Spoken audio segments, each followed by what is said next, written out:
صلوا عليه وسلموا تسليما. اللهم صل وسلم اللهم صل وسلم وأجب وأدم وأعين وتفضل وبارك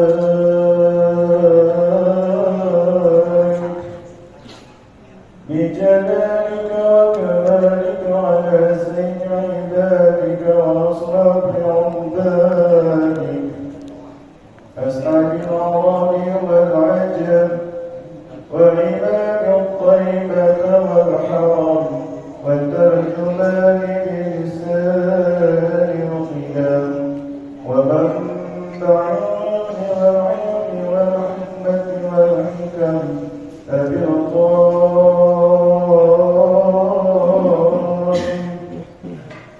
سيدنا وحبيبنا وشفيعنا ورسولنا ومولانا محمد صلى الله عليه وسلم سر الشرفين يا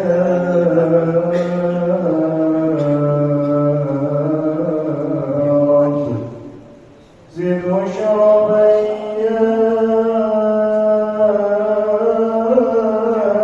رب زد شرفين يا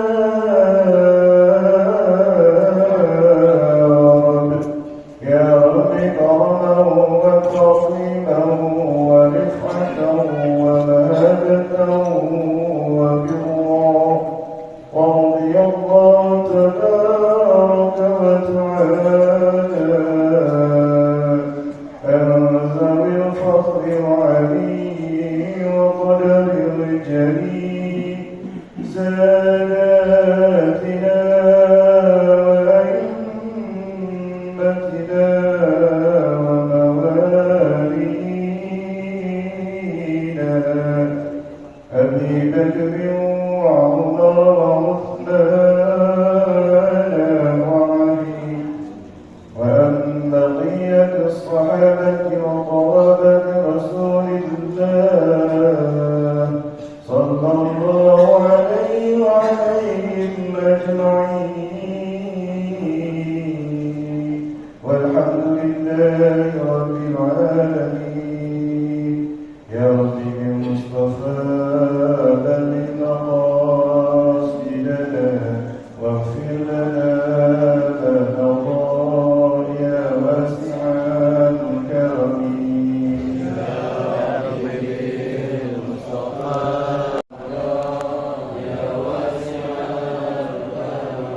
هو الحبيب الذي يرجى شفاعته لكل غار من الأهوال المختلفين. يا رب بالمصطفى بلغ مقاصدنا واغفر لنا ما مضى يا واسع الكرم. يا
بالله من الشيطان الرجيم بسم الله الرحمن الرحيم الحمد لله رب العالمين الرحمن الرحيم مالك يوم الدين إياك نعبد وإياك نستعين اهدنا الصراط المستقيم صراط الذين أنعمت عليهم غير المغضوب عليهم ولا الضالين.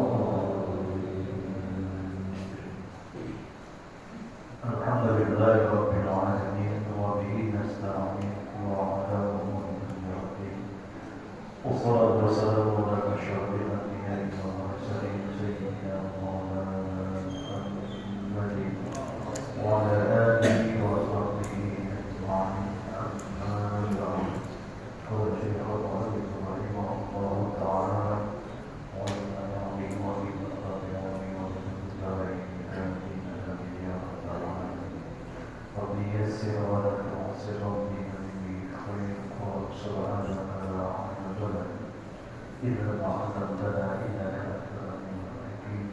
قال رب اشرح لي صدري ويسر لي أمري واحلل عقدة من لساني يفقهوا قولي. صدق الله العظيم. وأنشد المسلمين والمسلمات رحمهم الله وبالخصوص من صلاة العالمين وذكر المسجد المؤمن المصطفى jajarannya, para sepuh dan sepuh, bapak-bapak, ibu-ibu jamaah Majelis Taklim Masjid Al-Mu'minun yang senantiasa mengharap ridho dan ampunan Allah Subhanahu wa Ta'ala, dan insya Allah semua yang hadir dimuliakan Allah Subhanahu wa Ta'ala. Patut kita bersyukur, alhamdulillah. Malam ini kita dalam keadaan sehat walafiat yang kita bisa berada menjadi tamu Allah di rumah Allah ini. Insya Allah mudah-mudahan tiap langkah kita dari rumah ke tempat ini dinilai ibadah oleh Allah Subhanahu wa Ta'ala. Salawat dan salam semoga senantiasa berlimpah curahkan pada ibadah yang namanya kita Rasulullah Muhammad sallallahu alaihi wasallam. Allahumma sholli wa sallim wa barik alaihi. Gimana Pak kabarnya Pak? Alhamdulillah. Ibu sehat? Alhamdulillah. Udah mulai sayang dengan diri sendiri. Udah mulai sayang belum sama diri sendiri?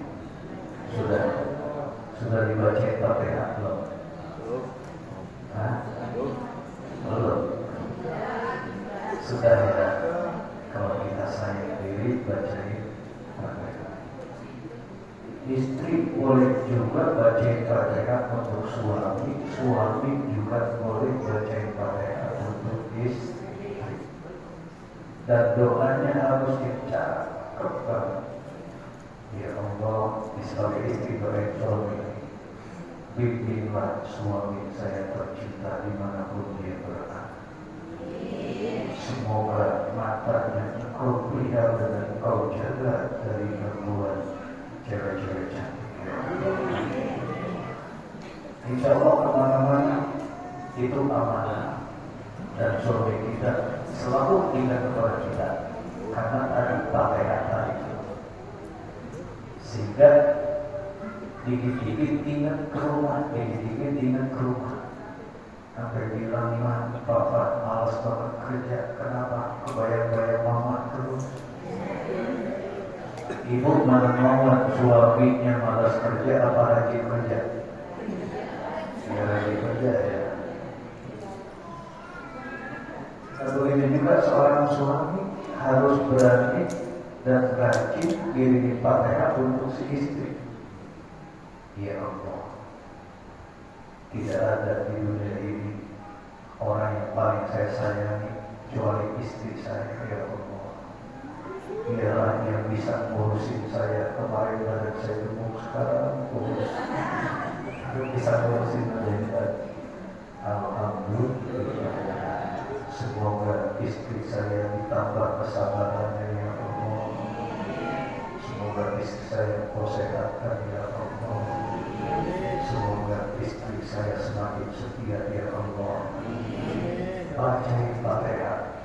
Bener, Masya Allah.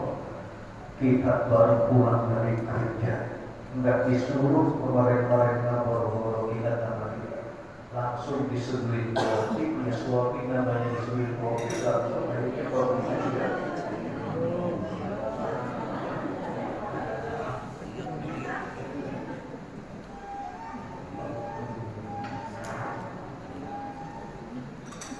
Enakan saling doa mendoa.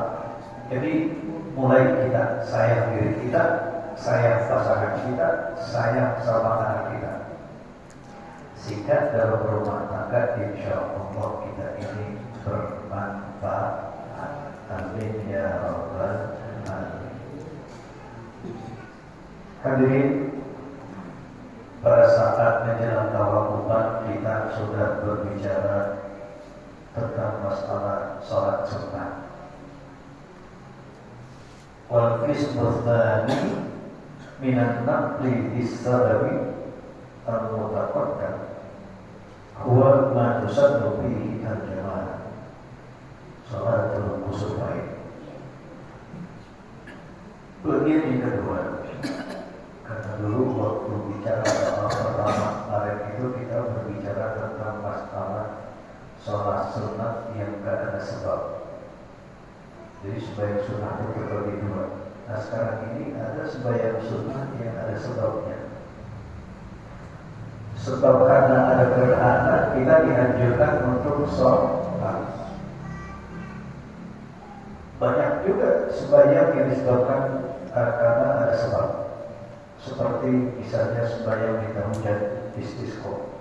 Karena sebab panas yang berkepanjangan, nggak turun hujan, akhirnya para petani gagal panen, lalu buahan pohonan nggak pada subur, kering sumur, dan itu mengurangi rezeki buat kita, maka akhirnya kita dianjurkan untuk sholat istisqa.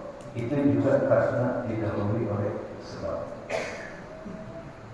Jadi minat bisa bagi al-mutaqaddam. Jadi ada sembahyang sunnah yang memang memiliki sebab, artinya karena ada sebab yang terdahulu. Huwa matusatu fihi jamaah sunnatul khusyu'i syamsi rak'ataini ma'muman lillahi ta'ala Allahu Akbar. Seperti biasa disunahkan baca doa ibtidah. Wa ta'awud, kemudian baca ta'awud. A'udzu billahi minasyaitonir rajim. Yang kabul Fatihah. Kemudian baca Fatihah. Wa yarka'u, kemudian rukuk, tsumma ya'tadilu, kemudian ibtidah. Wa yaqra'ul Fatihah, kemudian baca lagi Fatihah, tsaniyan yang kedua kalinya. Wa yaqra'ul tsaniyan, kemudian rukuk yang kedua, tsumma ya'tadilu, kemudian iktidal, tsaniyan yang kedua, tsumma yasjudu sajdataini, kemudian sujud dua kali. Wa ya'ti bitumanina, itu dalam melaksanakan baik dia rukuk sujud itu juga harus dengan tumanina. Bima al-lihat ada datang Fahadhi rokatu, maka ini disebutnya satu rakaat. Jadi satu rakaat itu berapa kali rukuk? Dua kali. Berapa kali iktidal? Dua kali. Kalau sembahyang biasa kita akan rukuk satu kali. Habis rukuk langsung kita sujud. Tapi untuk sembahyang gerhana kita habis rukuk yang pertama, kemudian iktidal, baca lagi Fatihah. Di sini kan keterangannya cuma Fatihah. Apa enggak ada suratnya? Ada. Sumayati birawatil ukhra, kemudian laksanakan lagi rakaat yang berikutnya. Kadalik, begitu juga sama, artinya dua kali rukuk, dua kali iktidal, dua kali Fatihah,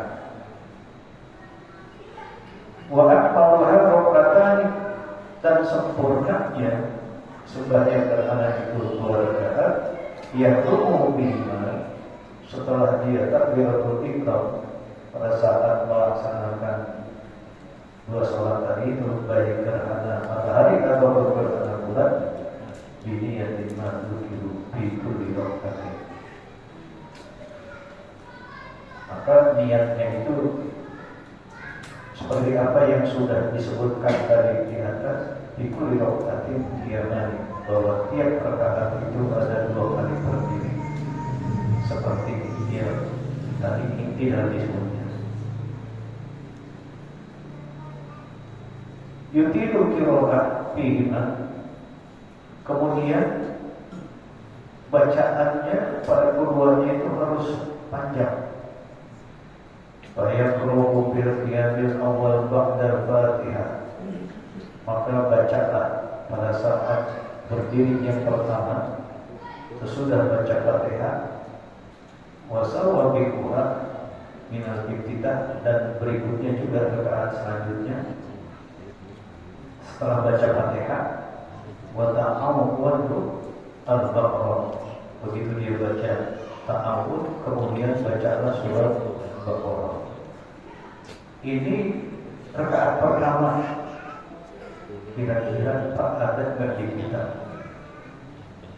orang mimpin sembahyang gerhana kemudian yang dibaca surahnya surah Al-Baqarah.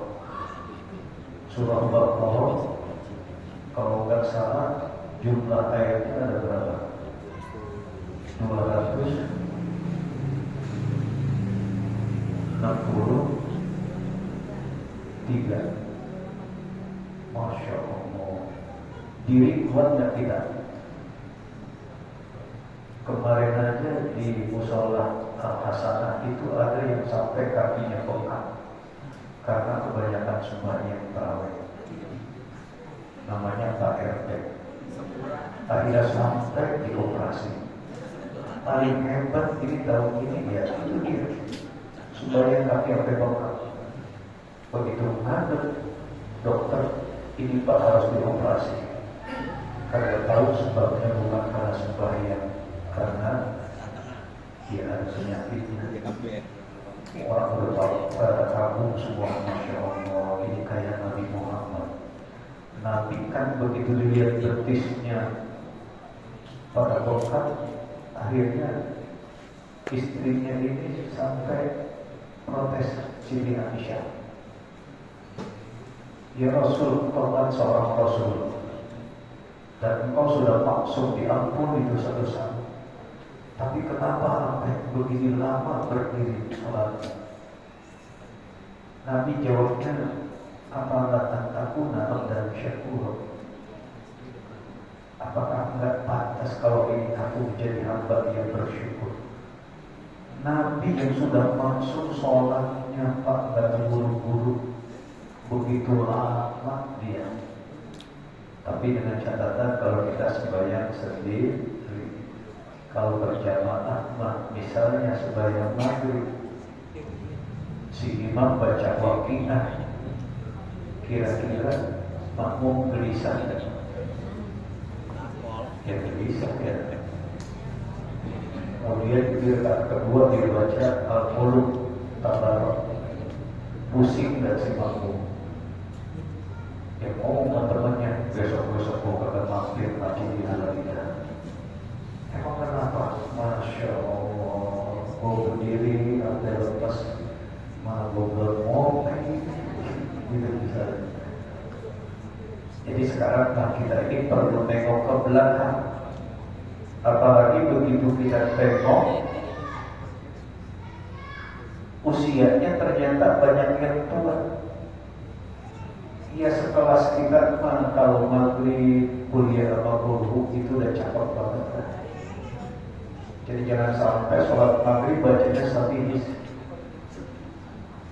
kecuali kalau sembahyang zuhur atau sembahyang subuh itu ukuran datang. Nah sekarang di belakang kita ini orang yang gak kuat. Kalau di belakang kita tengok Pak Jena, tengok dia malah sedang-sedangnya. Ya kan, 2 ronde masih 1. Ya berarti dia mau cecek dirinya juga. Gitu. Karena sering disuruh berdiri sama istrinya. Bang, masih diri, masih deh. Bang, masih diri, masih deh. Coba ulangi. Tuh kan kalau punya istri Ustaz gitu. Coba ulangi. Betul diulangi, berarti masih kuat dia berdiri. Tapi kalau kita lihat yang lain-lain, itu makanya hadirin ternyata obat laki-laki itu kalau dia punya pasangan, semangat hidupnya tambah. Jadi gesit.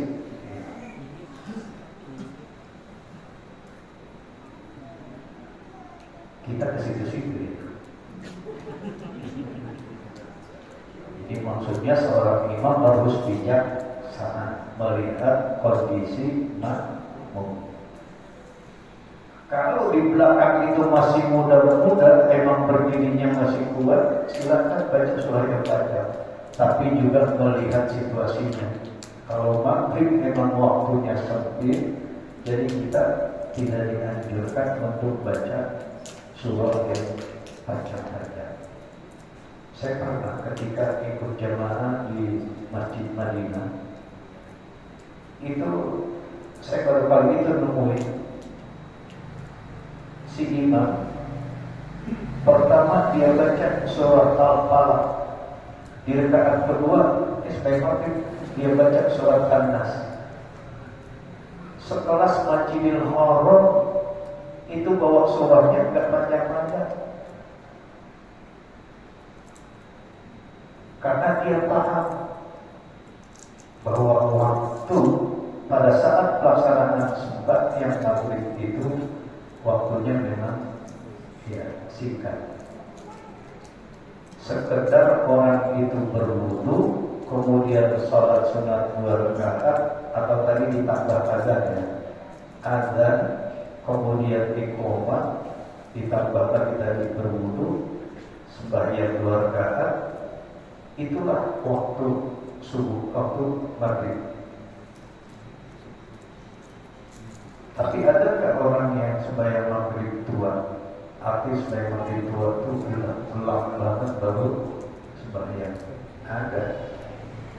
Ya, bisa jadi karena dia dalam perjalanan, itu sih nggak bisa disalahin. Tapi kalau di rumah, ya kita harus paham, karena ada waktu yang namanya ikhtiyari, waktu ikhtibari, kemudian ada waktu iktirari.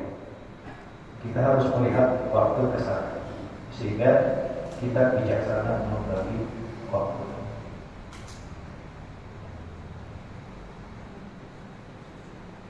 Bila melihat, jadi baca rakaat pertama itu kalau bisa surat Al-Baqarah seluruhnya, bila melihat secara sempurna.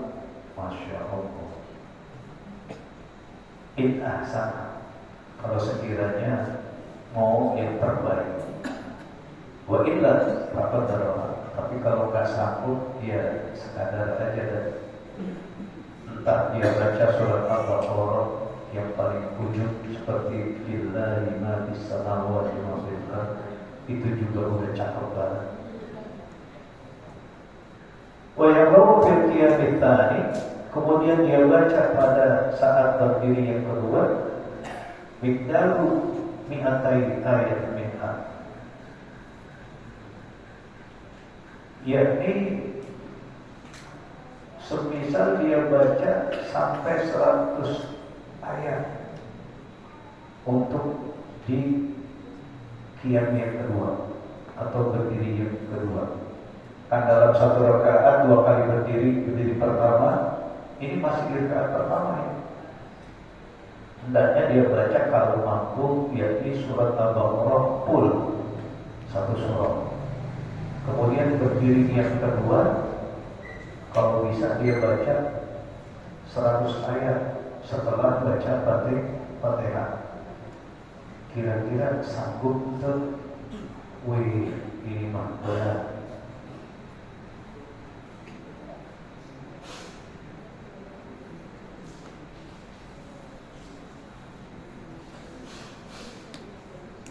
Wafil qiyamil tsalis, adapun berdiri yang ketiga, berarti sudah masuki rakaat yang kedua nih.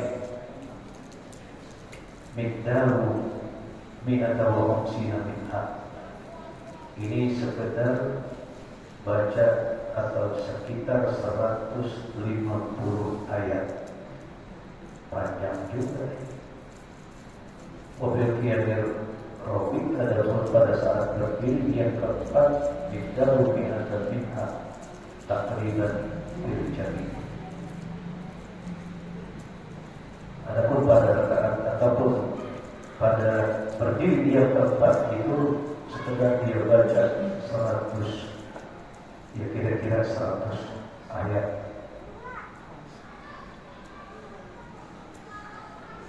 Jadi kalau digabungkan hadirin, ini bisa 1 jam kita sembahyang ini.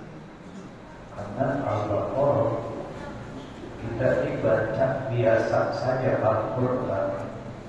Dalam 1 juz itu bisa menyita waktu sampai 30 menit. 2 juz itu berarti 1 jam. Nah sekarang ditambah lagi dengan 100 ayat. 100 ayat kurang lebih 15 menit. Nah ini luar biasa. Bisa 2 jam kita baru selesai. Belum ditambah dengan khutbahnya. Kita sembahyang Jumat aja khotib lewat dari 15 menit udah mulai gelisah. Bahkan ada orang yang selalu nengok jam. Kalau tak begitu, khotib ikrama, khotib kan. Karena dulu pernah ada seorang khotib saking asyiknya dia menyampaikan, entah dia baru latihan pidato atau kenapa, ada di tengah-tengah seorang makmum itu terjemah sampai ancungin tangan, begitu tuh. Itu juga nggak boleh hadirin. Jadi pada saat sebelum naik, ya tinggal dibisikin aja, tolong khotbahnya cukup 15 menit aja. Bahkan kalau khotib naik ke sini, dia lihat di mimbar kurang lebih 17 menit. Itu udah harus paham tuh, harus melihat itu dan baca itu. Ini bijaksana juga ini ketua DPR. Dia tulisan begitu, tak perlu dia ngomong, artinya si khotib harus baca. Tapi kita kan nggak tahu apa semua khotib baca itu apa kata. Kadang-kadang jamaah mudah gelisah masih terus terjadi cerita. Padahal khutbah itu yang penting, rangkaian syarat rukun yang sudah disampaikan. Adapun dia isi dari khutbah itu 5 menit pun disampaikan, itu sudah cukup sebenarnya. Kan lebih berat yang dengerin daripada yang khutbah. Kalau yang khutbah sempat tidur kan? Sempat nggak tidur yang khutbah? Kalau yang dengerin khutbah sempat tidur kan?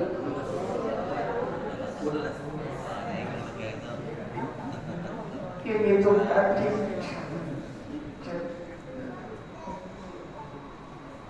Emang dari dulu yang namanya setan itu selalu gimana sih ini goda manusia.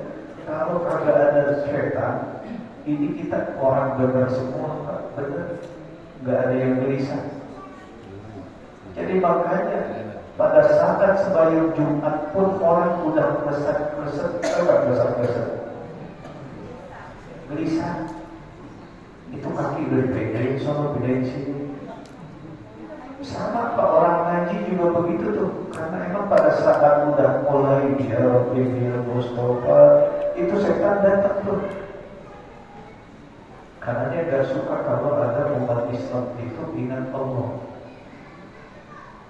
Apanya dulu yang digoda? Matanya dulu tuh ditaburin tepung.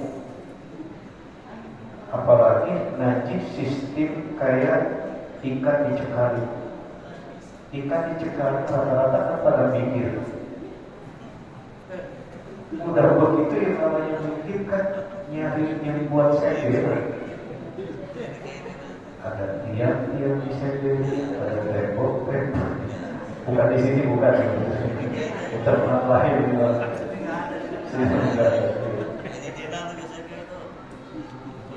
Itu pahalanya bagi gua pasti ada. Biar kuat ya. Dan begitu dituangin tepung ini mantap, apalagi habis turunin hujan kayak begini, masjid ada AC-nya, lah timbang sedap. Lah enak banget sejuk.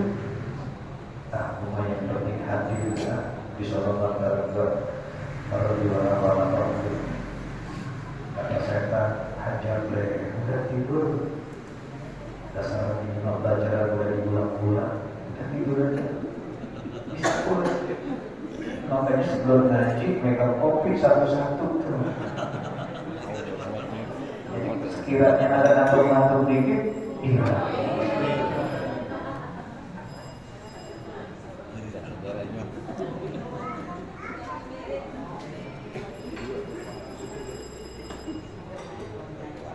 Ingin ngopi, udah ngaji, ya udah ngaji pak tegar. Tadi sebelum ngaji kok pada nyender.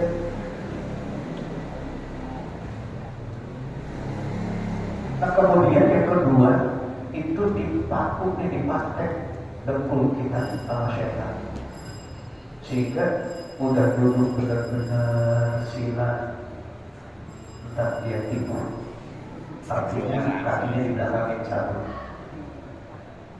Kayak duduknya ibu-ibu. Udah begitu masih juga pegel, dia belonjorin satu, dia terpukul.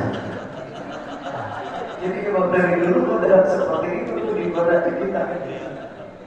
Karena kita lagi sedang berjuang, jadi setan sampai senang orang berjuang. Kenapa? Pahalanya besar-besar semua Pak. Kalau orang tahu pahala ngaji kayak begini, hadirin, niscaya dia bakal tinggal itu rumahnya. Makanya ini orang-orang pilihan semua ini. Utusan-utusan Allah yang sudah dipanggil oleh malaikat untuk datang ke rumah Allah. Alhamdulillah. Kan yang capek pas sebetulnya DKM Pak. Apa aja dia pikir. Ini nanti ini jabatan kalau udah berubah yang enak makannya apa dia. Itu DKM. Sampai itu.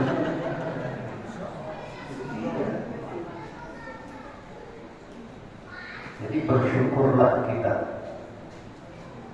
pada saat ngaji udah dapat ilmu, begitu bubarnya kita dapat kopi.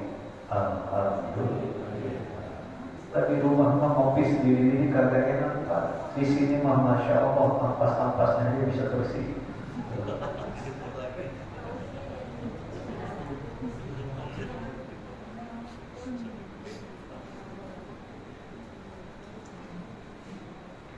ويكره في القيام الثاني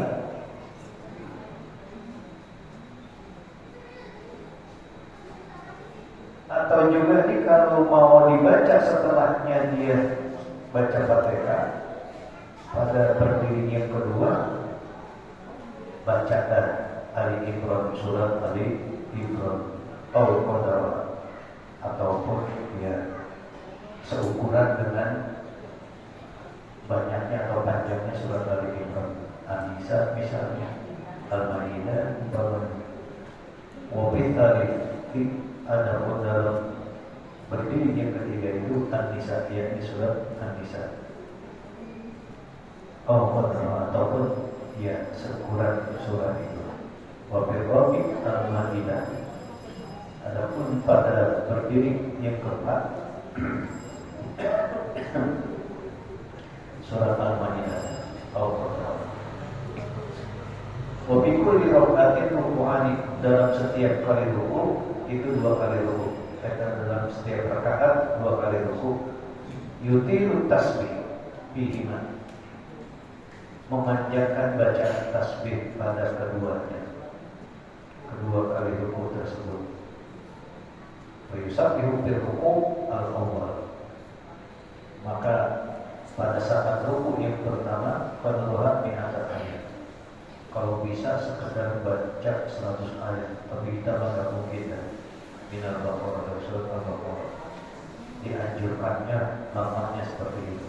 Wabitani ada pun ruku yang kedua pada minat Nina min ayat 80 ayat. Jadi lebih panjang tasbih yang pertama ketimbang tasbih yang kedua. Wabitanis ada pun bacaan tasbih yang ketiga pada Rasulina minha, yakni sekedar kita baca 70 ayat ditakdir isi alam muafidah. Mobil Robi ada pun pada tasbih yang keempat, artinya masih di rakaat yang kedua. Pada rakaat sinamika, kalau bisa lamanya baca tasbih itu sekedar baca 50 ayat takbiran Iljami, ataupun kira-kira semuanya sama seperti itu. Masya Allah. Wal muqtamadu annahu yutilu sujud. Adapun yang lebih kuat bahwa sujud itu harus lebih lama. Sujud apa? Sujud awal, yakni pada saat dia sujud yang pertama. Mikul rakatin, daripada setiap rakaat. Nah, ruku yang awal seperti juga contohnya ruku yang pertama bid'ah pada saat kita melaksanakan salat ini. Wasujud tsani, dan sujud yang pertama nahwa ruku tsani, seperti rukunya yang kedua. Artinya kalau kita mau ruku itu rukunya yang lama, jadi pada saat berdiri yang pertama. Adapun setelah yang berdiri yang kedua masih di rakaat yang pertama itu lebih ringan dari yang pertama tadi. Jadi rukunya aja disuruh panjang. Pantas ini dalam kitab Musburi ya, pernah dalam sebuah hadis dibaca satu cerita di mana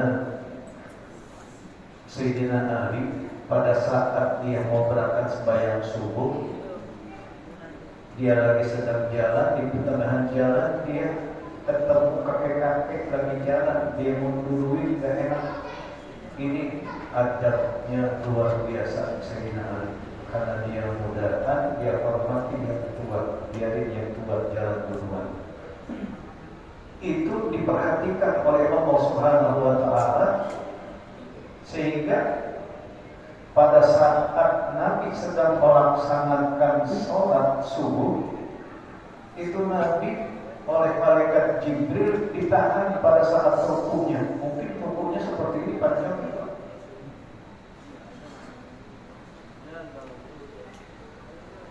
Lalu Sayyidina Ali nggak ketinggalan tuh untuk ikut sembahyang subuh, masih betah-betah. Karena lantaran dia ngikutin atau menghormati si kakek tadi. Disangkanya si kakek tadi itu menuju masjid. Kagak taunya si kakek itu belok dan dia itu adalah orang Yahudi. Orang Yahudi bukan orang Islam, sembahyang subuh bukan. Usai sholat Nabi ditanya sama para sahabat, ya Rasul, kenapa tadi kita rukunya begini panjang? Dia dapat bisikan dari malaikat Jibril, disuruh tahan untuk ruku yang lama lantaran Sayyidina Ali menghormati tuh tadi seorang kakek yang jalan. Yang namanya kakek-kakek kan jalan bisa kenceng kan? Agak pelan, tapi dengan sabarnya karena akhlaknya luar biasa. Dia ikutin gitu, nggak mau dulu.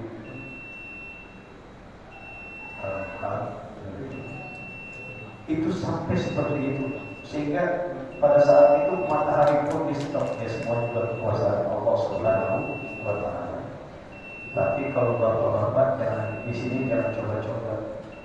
Ada nenek-nenek lagi lewat, kemudian bapak ikuti. disangka nanti di sini nih imamnya rukunya nggak ada di sini kan. Kalau kita ikutin nenek-nenek jalannya kayak begitu, nyampe di sini kira-kira tak bisa ke jamaah. Bubar. Tak bisa berbicara. Ya, ini saja yang bisa saya sampaikan. Insya Allah nanti kita bisa sambung kembali. Peraturannya seperti itu kalau kita mau melaksanakan sholat gerhana, sholat gerhana. Wallahu a'lam bishawab. Al-Fatihah. Alhamdulillah.